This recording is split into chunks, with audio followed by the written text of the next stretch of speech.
And so the sandwich really is that you're trying to take care of your family, your kids, your partner in life. You're trying to do your job, and then you're also taking care in some way or form of aging parents. And I think part of the heaviness is because you may think in your minds, but it wasn't supposed to happen this way. Just being mindful that you've got to take care of yourself in those moments, and you don't have to be the hero that swoops in and fixes everything. Yeah.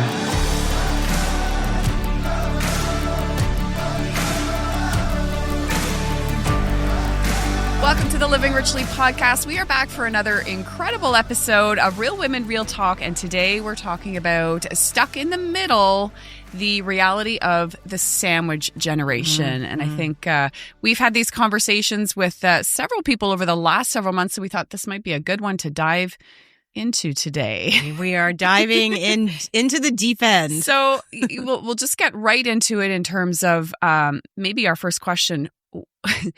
When was the day when you kind of suddenly stopped and woke up and was like, wow, I am officially in the sandwich generation, meaning being caught raising kids, caring for aging parents? What did that look like and feel like? Yeah, it's funny because I remember listening to a podcast that Arlene Dickinson and Jan Arden had a podcast together for a while. Jan Arden. Yeah, I love both of them, by the way.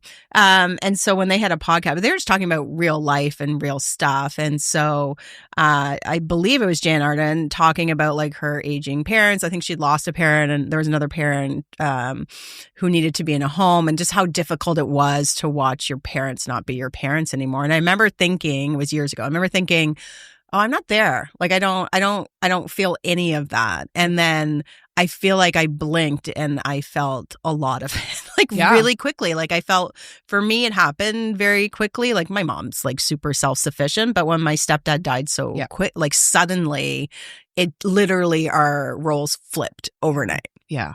It's almost like, when I think about raising kids, I just got my daughter's grad pictures in the mail the other day. I purposely haven't opened them yet because we all know what's going to happen when that. I was like, no, we're recording today. I can't do that. Tomorrow. But literally, you blink and it's they're graduating, and same with parents. And I've really felt that in the last year with my dad. And I couldn't agree more with what you said. Like you suddenly reach that age where it's not anymore about reading what people are going through. You are suddenly right in the middle of it. 100%. And if we think about kind of what being part of that generation means, it's almost like a club. The sandwich club. It's a club sandwich. I love sandwiches. So but what does being part of that generation look like in your opinion? Yeah, I think it's like, I was reading something on it because I was really interested in it, and it's actually picked up a lot of, like, I feel like the term sandwich generation is getting a lot of pickup in the media, but it really is the first time in history for women where women are working full time. Yep. We had our kids later in life, so we often have like teenagery age kids, slightly older, maybe slightly younger, but you've got kids that you're taking care of and that you're like responsible for, as you should be at all times. But you've got the kids, and then you have aging parents. Yeah. And so the sandwich really is that you're trying to take care of your family, your kids, your partner in life. You're trying to do your job, and then you're also taking care in some way or form of aging parents. And it really is just like the emotional toll that it takes, specifically a lot of women, because we get into that caretaker role. Yeah. And I think suddenly we're not just the one our kids are leaning on, we're the ones our parents are leaning on. And even the little things like, my mom last week I'm having troubles changing the beds because I can't get the sheets on. Can you come and help? And it's little things like that they start to lean on us for. And I think most of us, and, of course, speaking from a women's perspective, I think most of us feel like we're failing at all of it because it's a season where we're constantly being pulled in multiple directions. Our careers are still very important to us. 100. We're trying to give the best to everyone while keep our own sanity at the same time. Maybe have a few glasses of wine in there as well. Some ice cream and a sandwich. an ice cream sandwich. Look at us today on fire. Steve, do you like ice cream sandwiches? Yay. Who doesn't? Promise this is not what the episode is about. I don't know. Did you have breakfast? I don't know what's going on this morning. But to your point earlier, you said like suddenly it was just like you blink and it's changed. And so for people that are experiencing that, what does that shift feel like? Going from being your parents' child to it is now their caregiver, or a form of being their caregiver. It's hard. Like like it's overwhelming. It's like, I know, like, for me, it was like a very immediate switch. My stepdad died so unexpectedly at 69. They were traveling in Norway on a cruise, and he died of, we don't know what, maybe a heart attack. It doesn't really matter how he died, but he did. And so my mom was in Norway and we had to get her home, and she's trying to figure out how to get John home. And like, so in that second when she called me to tell me, that's when it changed. Yeah. It literally, like, they had just been at my house. We just had them over before their trip. They were hanging out with with my kids, and it flicked. And I remember just being like, oh, I got to take care of her. I got to get her home. I got to, and then like help with all the arrangements, and then help her with the paperwork, and like help my mom, who's like fiercely independent, but like John handled all the finances, and she didn't pay the bills, and like she isn't like scared of computers, and like so helping her. And then it's like, okay, I like helping her navigate her grief, like, and it really did flick overnight. And I remember I went into go mode. So for me, that is just like do. Yeah. And I didn't grieve at all in order to help her. And I think like it's just, and I remember sitting there at one point and just being like, oh, I didn't just lose. I'm not just grieving the loss of my stepdad, who's not physically here anymore. I'm grieving the loss of my mom that I once knew, because our roles had just swapped in that moment. And that's almost 6 years ago. Yeah. And we'll talk about it, but I'm in a different phase now with her. But that in that moment, it's very jarring. Yeah. Very jarring. Yeah. And you speak about the grief, because I think that's such a huge element. There's grief shifting into the role, but sometimes that doesn't settle until, like any kind of life experience or traumatic event, you go right into overdrive, because just like, something happens with your kids, school gets, I remember when Kayla was young, school called me and she had smashed her front teeth into a brick wall, and her teeth had, right? And as a mom, you're like, right away, you're in overdrive, like, okay, I'm at work, I've got to cancel meeting, I got to go pick her, I got to call the emergency, right?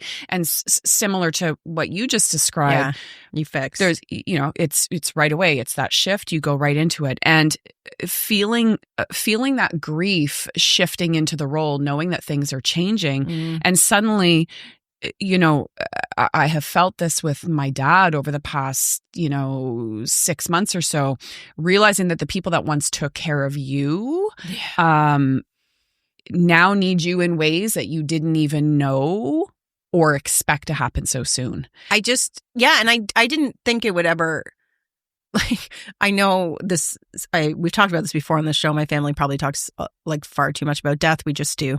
And so I think like we joked in our house, like after John died, that the order of the death of my parents was wrong. Yeah. Like we were all like John would in our heads, it was just my mom would die first. Like it was, we always joked about it. And then when that happened, I think it was also this, like, we were just like, I never thought that I would be taking care of my mom, if that makes any sense. So to then have that switch, I remember just being like, okay, like, and it's scary and it's unfamiliar, and I think it's so emotionally charged and heavy. Yeah. And I think part of the heaviness is because you may think in your minds, but it wasn't supposed to happen this way. Totally. This is not how the story was supposed to end. It was supposed to happen like what you just said, like things were supposed to happen in a different way. Yeah. And it's interesting you say that, because I've always kind of thought that in my head now. I haven't talked to my parents, openly about that. I think it's great that you guys do as a family. I think to be honest, like, and super transparent, it's one of my fears, and it's something I'm trying to get better at with therapy, because at the end of the day, it's all going to end in some ways, right? So how do we, that's a whole other That's like an actual. Well, I'm about to turn. Not when this. By the time this airs, I will be 50. But I'm turning 50 next week, and I'm like, really? I thought you were going to be. 30, I'm sorry. 30. I'm turning 30. By the time this airs, I'll be 25. Yeah, but I'm feeling like for the first time in my life, I understand that. That's probably a great show we could do. But I'm feeling that much closer to the end than I am to the beginning, and that I'm never hung up on birthdays. I'm not hung up on age. It's not about the number. It's about the closer I am to death.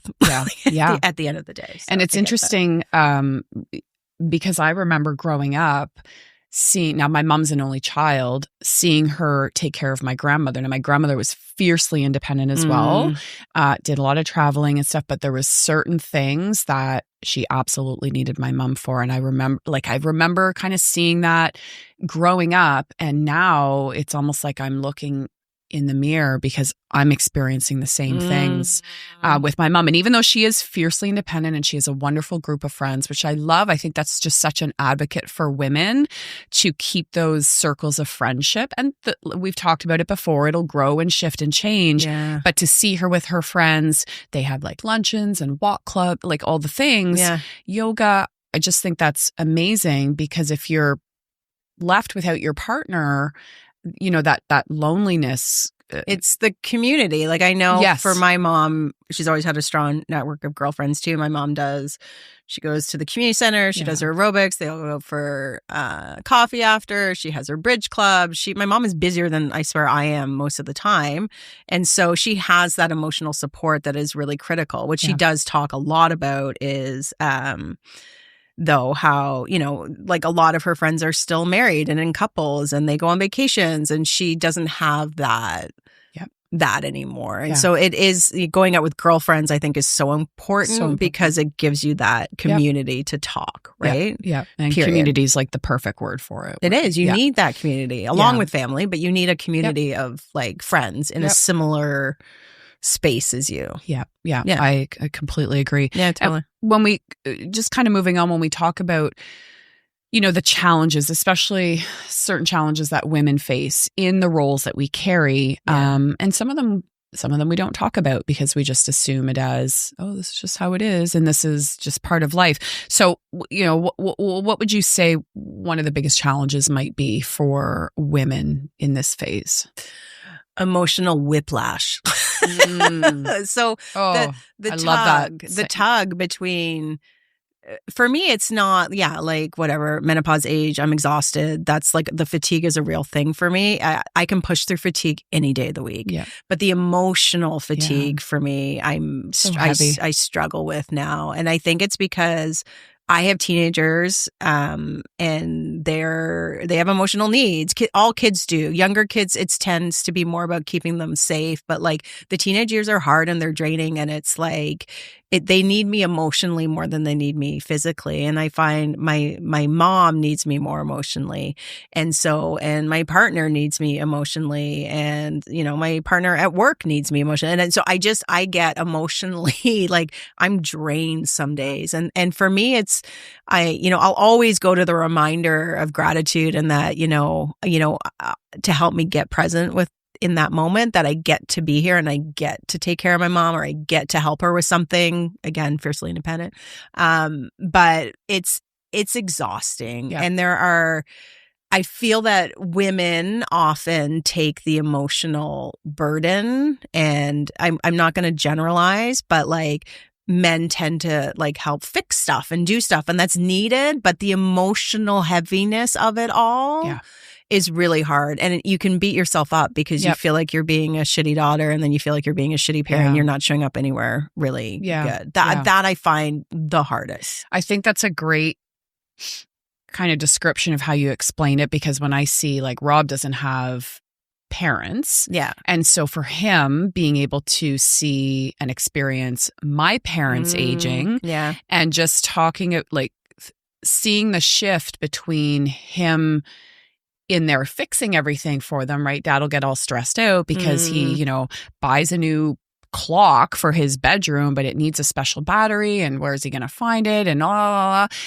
and Rob is just very, well, I'll fix this, I'll fix that. Whereas I carry more of the emotional energy of, it's not frustration, maybe a little bit sometimes, I get but that. because I saw my mom like that with my grandmother, and the frustration just comes from extreme fatigue, trying to balance everything out. Totally. But men very much, and I see that with Rob, and me, it's more of the emotional capacity load that I carry with them, right? So it's just interesting, and that emotional piece is that mental load, and you nailed it right on. Like, it's not just the physical demands, right? It's the emotional weight of your kids, depending on where they are in life, and then helping your aging parents as well. And it's, I will also say it's keeping, like, when I say I can push through the fatigue, I can, but it's like, it's okay. I'm gonna be here at 4 and here at okay, it's 4:50. So I'm gonna drop you off, and then I'm gonna scoot down. I'm gonna go over here, and then I'm gonna come back. Right, I'm gonna throw the laundry back in, and then I'm gonna cook dinner.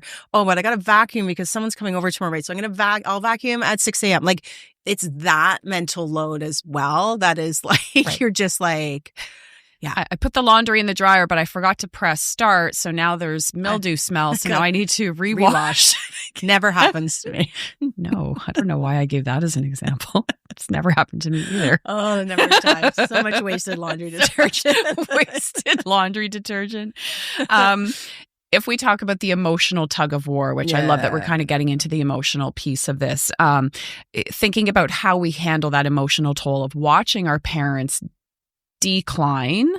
And I don't even know if decline is the right word, but shift, I guess, into just a different phase while raising kids that still need us. How do we handle that? Yeah, it's like there's a level of acceptance that needs to happen, and it's really hard. I remember like my mom's turning 80 this year, and she's like, you'd never know she was 80. Like, it's actually wild. And so, she's still physically very fit and relatively healthy and all of the things. But it's when you start to see them slowly decline. And so, like, I'm laughing because my mom, when we were kids, my mom loves to drive, and my mom would speed like a sorry, Mom, but she would speed. She loved like driving super fast, and she's in her little sports car, and she just loved driving. And so I remember in time just slowly noticing how much driving is not a thing she loves. And now it's like, I don't want to drive at night. And like, it's just like, it's this slow decline, or she doesn't have the same energy. Like, my mom's energizer bunny, like, she's just full, and she's still full of energy for 80, but like, it's not the energy I remember when I was a kid. How can it be? I think it's like some form of like acceptance that it's okay that they're not the same person that they were. And I think giving yourself some grace to feel some kind of way about it is okay. Like, you can be sad that your parents are getting older. And then what I will always say and come back to again is gratitude. Just be grateful for the moments you get with them. Like, really shift that in those really difficult moments, like where you're like, you're not telling them that you had to rearrange your whole day to go help them do something because you're trying to protect them. Try and get into that gratitude moment of like, you know what, like, I get this moment with my mom right now. And I get like you want to be 1,000 other places maybe, or you've just got your to-do list is really big. But if you can try and get present in those moments, I think as much as you can, it just shifts your mindset really quickly. I agree. And it's not everything is a 911. Not everything needs to be fixed. And especially for women who are very type A, high achievers, we did do that great episode on high achievers. I think recognizing that we can't pour from an empty cup.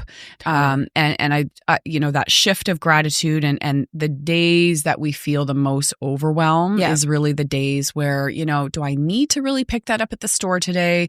Do I need to really get that chore done in the household? Because it's yes, you have to do all of that stuff eventually, but getting present with, but I get to be here right now to help my mom go change the sheets and maybe sit with her and have a cup of tea for a half an hour. Right. Those kinds of things. I get to walk beside them in this season. I would say the past 18 months, I have several friends who've lost their parents, and really recognizing that, at some point that will happen. But, when overwhelm sinks in, it's but I get to do this. I get to live 5 minutes from them to be able to go help them with, things that they need and just the appreciation that they show. And so I love that you bring that up because that can really, that helps me breathe through those moments. Yeah. And I think breathing, great word in that, but it's like take a breath and remember what it is and what it isn't. Yeah. Just get really present to that. I think it was a podcast I was listening to, and some guy was interviewing someone else. Clearly it's a podcast. And but he was like, okay, do you live in the same city as your parents? And this guy's like, no. And he's like, okay, how old are your parents? I think he said whatever, his parents were like 65 or something. And he's like, or maybe he said they were pushing 70. And then he's like, okay, so how often do you see your parents? He's like, I don't know, like maybe like twice a year at most, just because they're not in the same city. He's like, okay, so let's just say on average, your parents, they have 10 more years technically by statistics left. You see them twice a year. You're going to see your parents 20 more times. And you could just watch this guy, his whole demeanor change. And he's like, I never thought about it that way. He's like, yeah. And those are when you can get into those moments to know like you might not get tomorrow with them. And I think that's like the realization of, sometimes it's really hard and stressful. And I'm not going to sit there and deny that it isn't. But like, if you can get some little snippet of like appreciation out of it, then I love it. I think it's a great segue into maybe even talking about resentment, because let's not pretend that it's, great all the time. And, have we felt resentment towards our parents, kids, even siblings who, or other family members who aren't helping or supporting as much? Like, have you had that experience, or have you heard other people that have had that experience? Yeah, of course. Like, resentment's there. How can it not be? It's getting present to it though, and being aware of it. Yeah. For me, what it is now is I can feel it. I'm like, well, I'm pissed. Yeah. Like, I'm mad. You can feel I'm like, it. It's not good. But now I call it out. I name it. I'm like, okay, I know what this is. This is familiar. I don't call it resentment, but I know what this is, and this is familiar to me. Yeah. And by naming it, we talk a lot about that, like naming your emotions on the show. But when you can name it, you're like, okay, I'm not really mad necessarily at this person, or I'm not really mad like at a specific individual, I guess. I'm mad at the situation. Like, it just sucks. And sometimes, maybe someone's not stepping up and you're like, really? Like, okay, let me do this again and I'll just take this load on again. But when I can name it, I can eventually let it go. Yeah. So it can move through me when I name it, and I don't hold on to it as long as I used to. Yeah. And that's for me, that's progress. It's always going to come up. So it's how you deal with it. Right. And I think, to your point, when you're acknowledging it and you recognize it, it's when we don't do that. Yeah. That's when it festers. Yeah. And I think if there are other people in, in life where they're not maybe, supporting or whatever, I think as women, we tend to just be like, I'll do it myself. I'll do it myself. And I think, having that courage to speak up and say, hey, here's how I'm feeling. I'd really like support from. It's like, I've shared this before. Like, sometimes when I'm feeling like, oh, and Rob will be like, what's wrong? And in my head, I'll be like, how come you don't know what's What? Can you not? Why don't you know? Like, can't you see what's happening? No, but he's not a mind reader, right? So in my head, I'm like, okay, Wendy, use your big girl words. Yeah. He's not a mind reader. And it's the same thing here, right? Like, share like, hey, I'm feeling overwhelmed. This is what I need help with. But, I think that resentment piece, it's just unmet need in disguise. Totally. So if you can kind of recognize, instead of like stuffing it down and just ignoring it, what do I need right now? How, do I need more support, more rest, and being able to address that? Yeah. Then we try to act on it. Yeah. That's a great way. It's just putting words to all of it. Yeah. Yeah. And we've done a great episode on guilt, and this kind of ties into it with, how do we address the guilt of not being able to do it all? I think like there's such a need for us to ask for help. Yeah. So I'm not good at it normally, regardless if I'm in sandwich land or not. Like, I'm not. Sorry, because bad language. I'm working on. I'm just reinforcing it. Yes. But I'm trying to make progress. Right. I don't know if I'm making progress, but asking for help is like, I think, especially when you're in this sandwich situation, is so critical. Like, you can't be everywhere all of the time. Yeah. You can't be spread too thin. You need to ask for help. You need to say like, hey, can you drive my kid to hockey? Or, hey, can ask a friend to pick up your kid? Or, hey, call my brother and say, hey, can you go help out mom? I can't make it this weekend. Like, I need you to go. Can you go? And he'll pick that up. But like, I think as women, we just so often don't ask for help because we're like, I'm super mom and a super woman. I'm going to do it all. Right. But that comes at the detriment of your own mental health and your own physical health. And what I've learned, and we talk a lot about on this show, is self-care. Mm-hmm. You cannot take care of someone else if your cup's not full. Right. And you just won't do a good job of it. So you have to find ways to be able to take care of yourself so that you can do that. And sometimes that's asking for help. Yeah. And nobody else will do it for you. Like nobody else, no, I shouldn't say nobody else. There will be people in your life that'll be like, hey, you look like you're, needing some help. There are people like that. But for the most part, people are caught up in their own shit. They've got their own life. Totally. And so it's really about taking that responsibility for yourself. Because if you don't fill your own cup up, you can't rely on other people to do it for you. Let's shift gears just a little bit about talking about parenting your parents while raising kids and how we learn to balance being able to do that with parents, either our own experience or people that we know who are stubborn or resistant. Because I think there's a piece to that where they feel like, no, but I can still do this. And our kids are like that as well when we're like, no, but you're not ready for that, or let me, right? So how do we balance caring for that, when they are stubborn or it's resistant? Tricky. Yeah, I haven't experienced it personally, but I'm not at that stage with my mom yet. We talk a lot about what that stage will look like and what she wants and what she doesn't want, and I will honor that.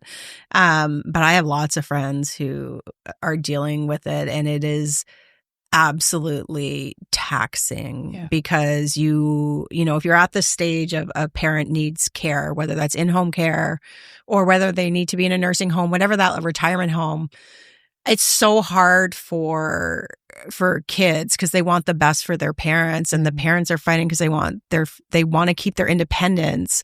But if their mental health is not there and physically you're worried they're going to hurt, like I've seen it with my friends. They're like, I'm worried they're going to burn the house down. I'm worried they're going to hurt themselves and I'm not going to be there. And so, but you can't convince your parents, and it's this ongoing battle. And I watch the emotional toll where they're like, I don't know what to do. And it's like, they feel honestly quite lost and they want to help their parents, but they also don't want to overstep their parents. And so I've just seen that battle and that emotional toll that it's taking on a lot of my girlfriends. Yeah. Driving is another one too, right? Like just the fear of, oh my gosh, like when you're going through a roundabout, like you need to, don't stop, right?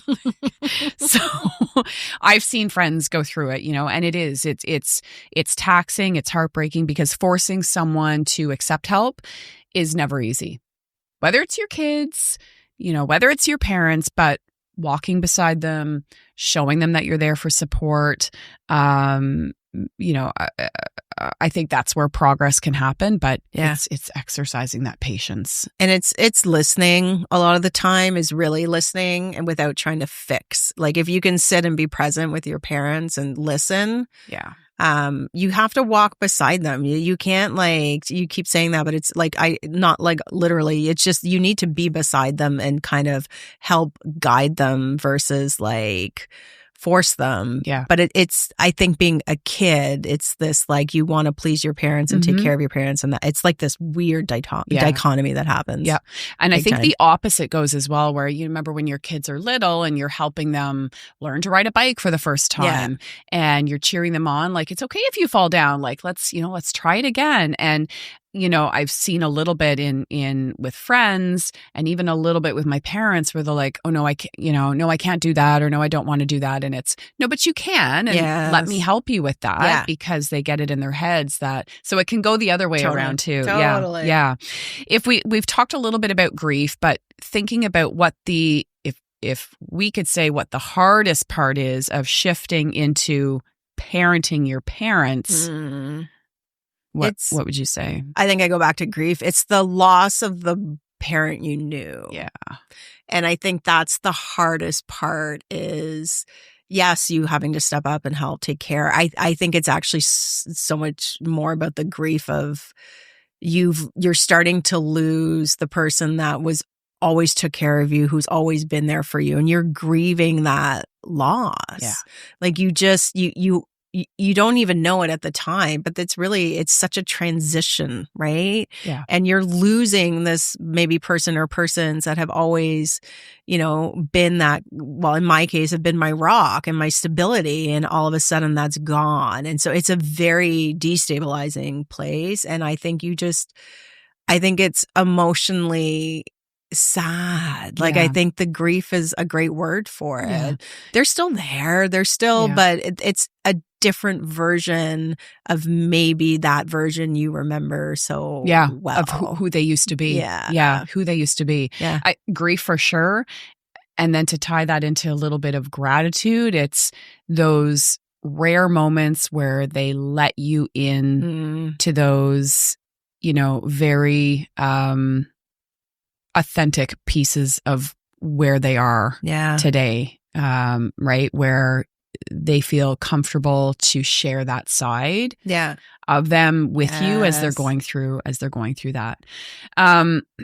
Tough decisions. Let's talk a little bit about tough decisions. So, have you had, or do you have, people in your life, friends, where they've had to make those tough decisions for their parents, whether that's, moving them into care or maybe taking their car keys away, because they're not fit to drive anymore, anything like that. And how do you or how do people that balance that? Yeah, again, haven't dealt with it. I'm not there yet. But what I have seen is that what I've seen is my friends struggle with, they truly want their parents, mom, dad, whatever, to keep their dignity. And it's how do you enable that for them? Because it's in some way you are kind of taking away some of their dignity when you're when you're saying something like, I'm sorry, you can't be driving. It's dangerous. It's dangerous for everyone. Right. That you're stripping them a little bit. Yeah. And so what I've seen that battle be about is really, can you do it in a way that helps them maintain their dignity along the way? And I don't have the magic answer for that. I don't know. I haven't seen my friends navigate it overly well either. I think you navigate it as best you can with your parent. Yeah. I've started to see it a little bit. With my parents, they're snowbirds.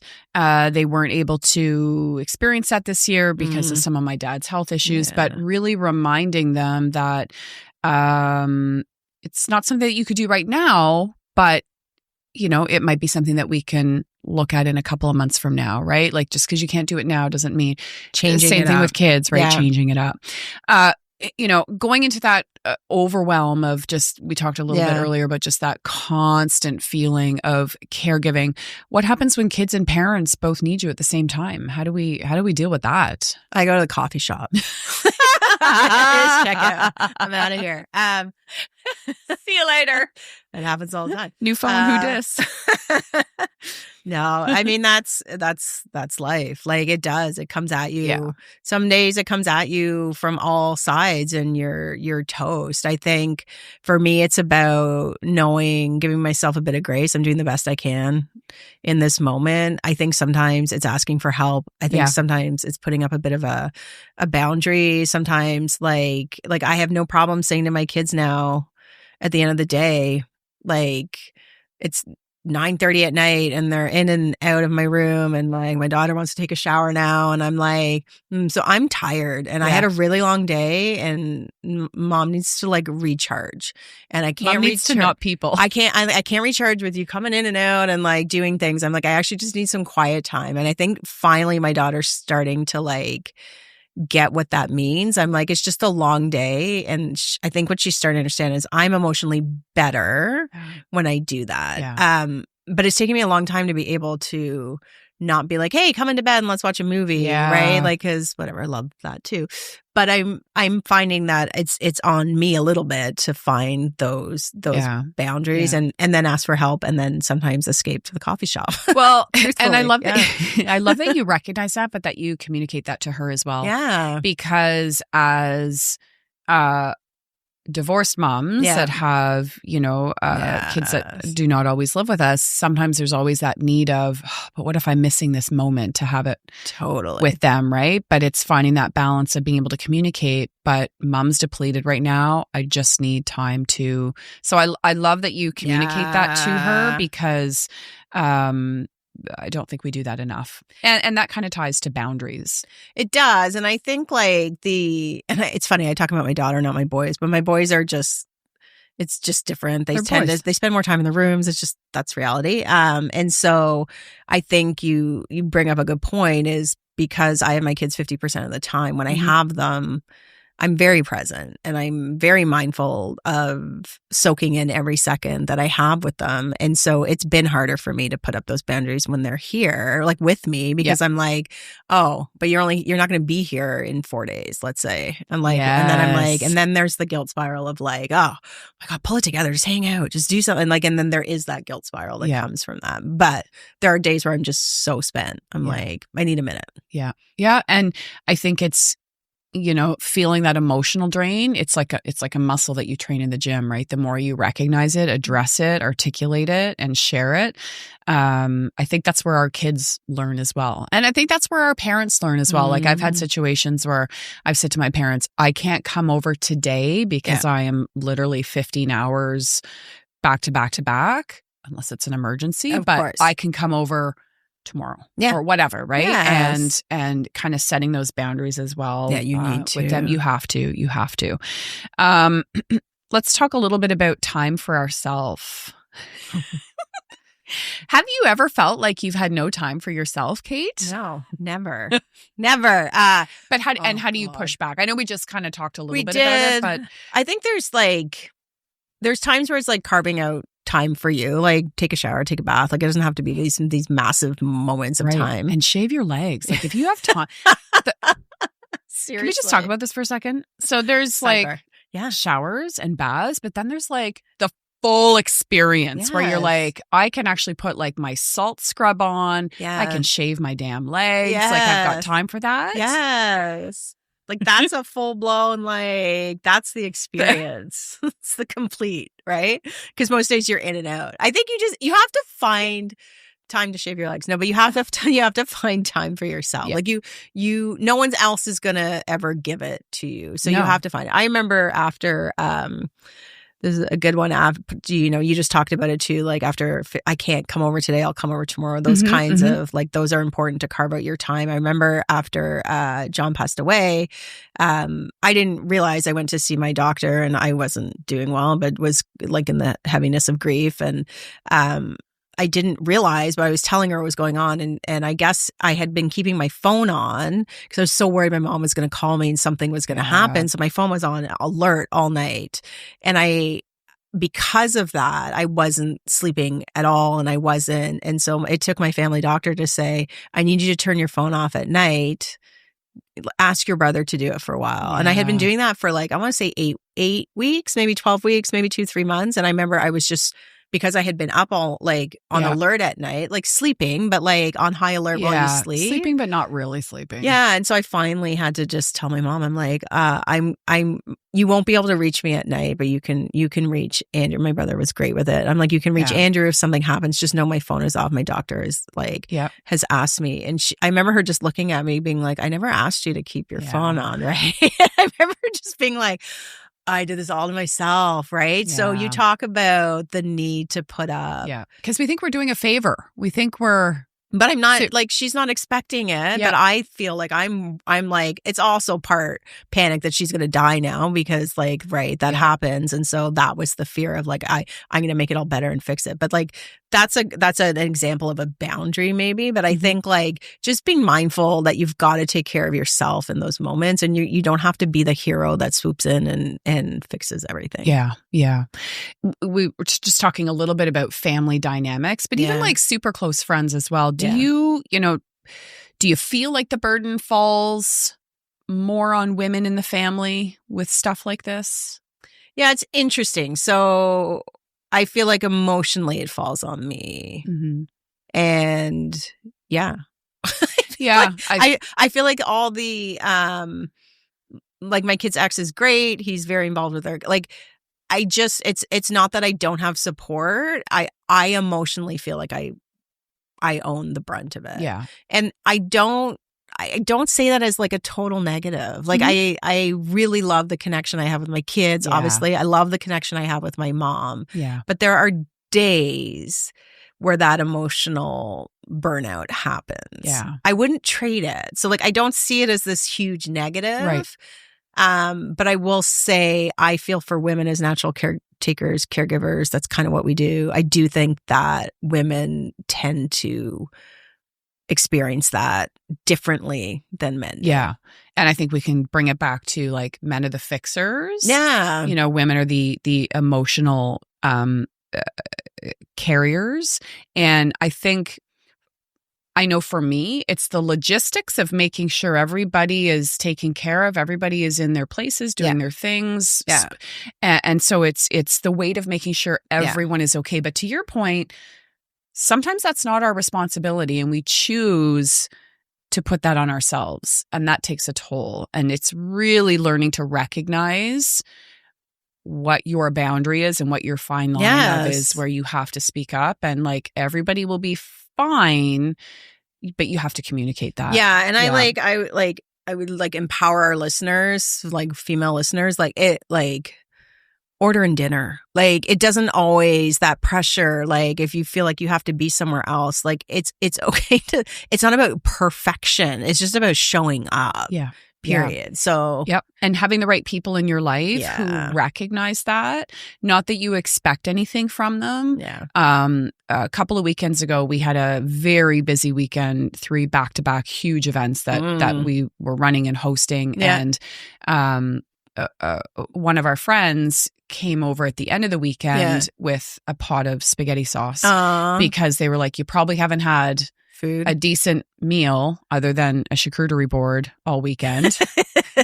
Love a charcuterie. Right. So it's having those people in your circle that I love that. You don't necessarily have to explain what you're feeling or how you're feeling it. They just know like, hey, this might be right. So that's fantastic. Finding the right people in your circle. Yeah, your community. Yeah, your community in the phase of life. Yeah. I think that this was a great topic. I think a lot of people can relate to it.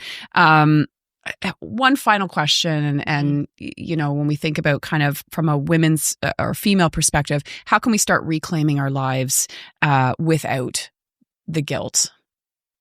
You have to. I find that hard. It is, but I think it's the naming it and letting go of it, and I really think that's really critical. I think if you can just. It's okay to not be okay. And it's okay to feel sad, and it's okay to feel all the feels. So feel it, name it, but just move on. And then I'm always going to come back to gratitude. Just take those moments and really appreciate it. And the gratitude always brings you to the present, and it allows you to be fully present. Like you said, enjoy that cup of tea or enjoy that moment.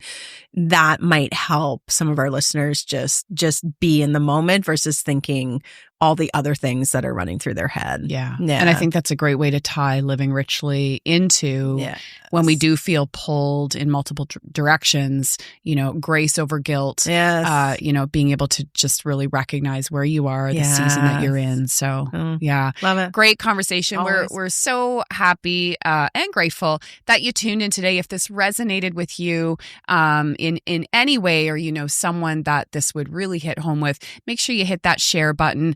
Like, share, do all of the things to help us get the message out, because we think that some of these messages are just really important for people who are in the phase of life that they're in. Don't forget to head over to our Facebook page, give that a like and a share, our Instagram page, and then of course we've got our amazing Facebook group, the Living Richly Nation, which is coming up, I think almost, or maybe we're over now, 1,000 members that are just really, we speak about community, being able to just connect with yourselves tools with the right people in the right place in the season of life to help you navigate through life and learn how to live richly. So until then, thanks for tuning in, and go out and live your best life.